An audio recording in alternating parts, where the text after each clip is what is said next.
Start talking about the cutaneous mycoses, starting with Malassezia furfur, which causes the disease Pityriasis Versicol. It's important to know both of these names, as you'll see test questions using both terms. And is it just me, or do the words Malassezia and versicolor sound kind of Italian? Well, that's why we've chosen to center our scene around Malassezia's Italian restaurant. So let's start drawing out Malassezia's Italian restaurant, and we'll give it its special sauce, its famous sauce, the Versicolore, which may or may not be Italian, but it sounds like versicolor, and it also sounds Italian, so it's good enough for our scene. Now, one of the patrons of this restaurant is a woman wearing a fur coat, for furfur. Get it? So we have Malassezia, furfur, which causes Pityriasis Versicol. Enough with the naming and setting of the scene. Let's get down to talking about this fungus. The most prominent characteristic of Malassezia furfur is the fact that it has a spaghetti and meatball appearance on KOH prep of skin scrapings, which is yet another reason we went with an Italian theme.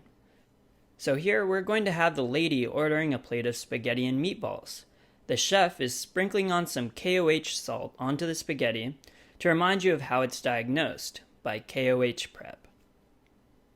Now, Malassezia is part of normal skin flora and generally thrives under hot and humid conditions. To illustrate this, we're going to draw in heat lamps, which are meant to keep the food warm. However, the chef is getting sweaty being in the kitchen next to all of these heat lamps all day, and the fungus is going to take a toll on him as it converts to its disease form with the humidity. And thus, the fungus is going to have opportunity to take its toll on him in this hot and humid environment.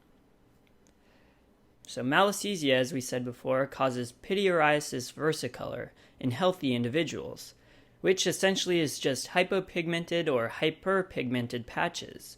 It's not too devastating. Rather, it's just a simple dermatologic annoyance for otherwise healthy patients. In fact, it isn't even itchy like the other cutaneous mycoses you're going to see. The patches are generally located more on the back and on the chest, especially in those who spend a lot of time in the sun. To demonstrate these patches, we're going to draw both light and dark colored patches of sauce on our chef's back and chest. So how exactly do these patches form? The mechanism of action of this fungus is through lipid degradation, which produces acid that damages melanocytes, thus causing pigmentation problems. To remind you of its lipophilic nature, we have here a broken bottle of olive oil, and olive oil clearly being a lipid. Being a cutaneous mycoses, this fungus generally remains confined to the skin. It's important to know which layer of the skin the fungus stays in. It's the stratum corneum, the most superficial layer.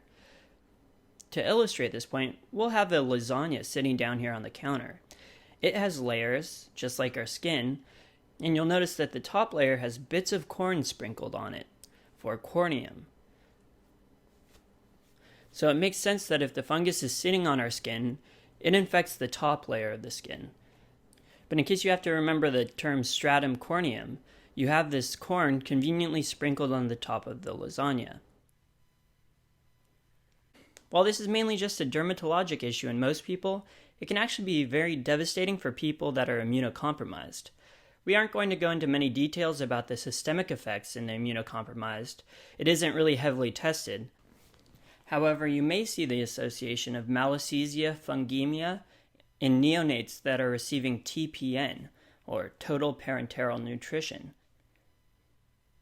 Along with TPN is a lipid infusion that travels through catheters into the body, and neonates in the NICU often receive this.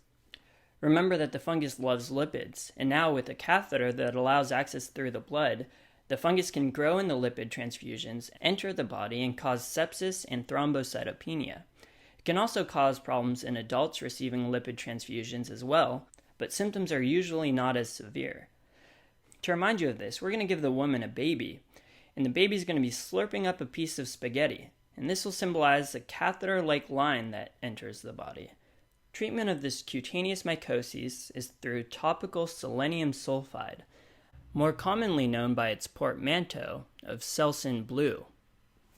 It works by promoting the shedding of the stratum corneum, which, remember, is where the fungus resides. To illustrate that selenium sulfate, or Selsun blue, is the treatment for Malassezia, we're going to draw a stained glass window of a blue sun for Selsun blue.